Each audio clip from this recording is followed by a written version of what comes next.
नमस्कार, आप देख रहे कशिश न्यूज में। राकेश, झारखंड विधानसभा के लिए 43 सीटों पर होने वाले प्रथम चरण का चुनाव 13 नवंबर को होना है और इसके लिए चल रहा प्रचार अभियान आज शाम को थम जाएगा।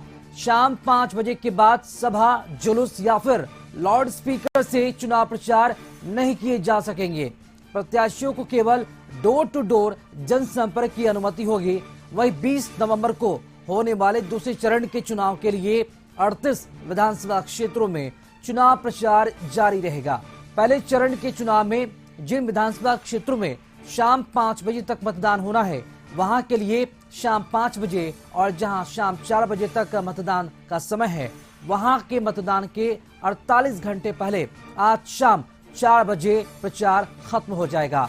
चुनाव प्रचार की समाप्ति के साथ चुनाव कार्य को लेकर संबंधित विधानसभा में मौजूद राजनीतिक व्यक्ति जो वहां के वोटर नहीं हैं, उनको वहां से जाने का भी निर्देश दिया है। विधानसभा से बाहर के राजनीतिक व्यक्तियों को कैंपेन अवधि समाप्ति के बाद पकड़े जाने पर नियमानुसार कानूनी कार्रवाई भी की जाएगी। और इसी खबर पर अधिक जानकारी के साथ संवाददाता नैयर जुड़ चुके हैं हमारे साथ लाइव। नैयर, पहले चरण के चुनाव को लेकर आज प्रचार का अंतिम दिन है। किन किन दिग्गजों की आज प्रचार, आज जो है जनसभाएं वो होने जा रही है, और क्या लगता है कि चुनाव का आज आखिरी प्रचार का आखिरी समय है, तो कितना धुआंधार प्रचार होने की आज संभावना है?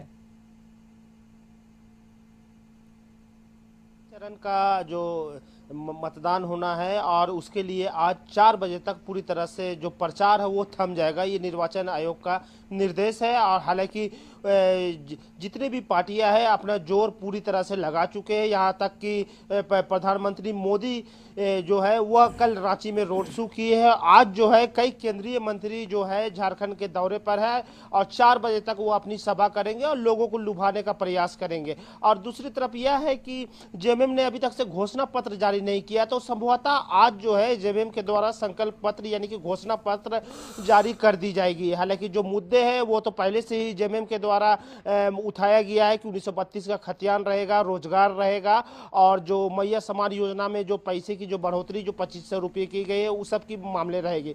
और रही बात प्रचार का, तो एक तरफ जहां जेएमएम के द्वारा धुआंधार प्रचार किया जा रहा है, उनके चाहे वह हेमंत सोरेन हो या उनकी वाइफ कल्पना सोरेन हो, तो कम कह सकते हैं कि धुआंधार प्रचार है। और आज देखना है कि 4 बजे तक जो प्रचार है किस गति में रहेगा। लेकिन और इतना तय है कि 4 बजे तक आज कुछ सभी पार्टियां पूरी धुआंधार तरह से अपना प्रचार करेगी और अपनी जो योजना है लोगों तक पहुंचाने की कोशिश करेगी। हालांकि बीजेपी की तरह से आज गृह मंत्री अमित शाह का भी दौरा है झारखंड में, और साथ ही साथ कई केंद्रीय मंत्रियों का दौरा बीजेपी के द्वारा रखा गया है, जो आज 4 बजे तक शांत हो जाएगा। और देखना अब यह बात है, दिलचस्प होगा कि इस प्रचार जो धुआंधार इन दिनों जो प्रचार हुई है, वो चाहे बीजेपी को हो या इंडिया गठबंधन की द्वारा हो, लोगों को कितना लुभाने का काम किया है, यह देखने वाली बात होगी। राकेश जी, चूंकि 13 नवंबर को पहले चरण का चुनाव होने वाला नैयर, चुनाव में वक्त बहुत ही कम बचा है।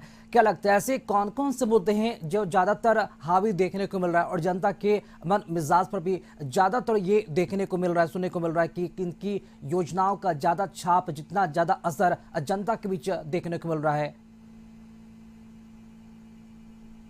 कि जनता के बीच जनता के जो नब्ज है उसको टटोलना काफ़ी मुश्किल है, क्योंकि हर पल जो लोगों का जो मानसिकता वो चेंज होती जा रही है। क्योंकि हम लोकसभा चुनाव में देख चुके थे कि किस तरह बीजेपी थोड़ी सी बैकफुट में थी, लेकिन उनके जो केंद्रीय मंत्री या प्रधानमंत्री मोदी जी का रांची जब दौरा हुआ तो पासा पलट गया। तो कहीं ना कहीं एक जो असर जो लोगों में होता है वह बड़े मंत्रियों को देखने या बड़े मंत्रियों का जो भाषण होता है उनसे लोग प्रभावित होते हैं। अब देखने वाली बात यह होगी राकेश कि किन मंत्रियों और किन नेताओं के बातों को वो लोग विश्वास में लेते हैं कि वह चुनाव के बाद वह मेरा काम करेगा, यह देखने वाली बात होगी और यह 13 तारीख को मालूम चल जाएगा। राकेश, चलिए, बहुत शुक्रिया आपका नैयर, खबर पर अधिक जानकारी के लिए।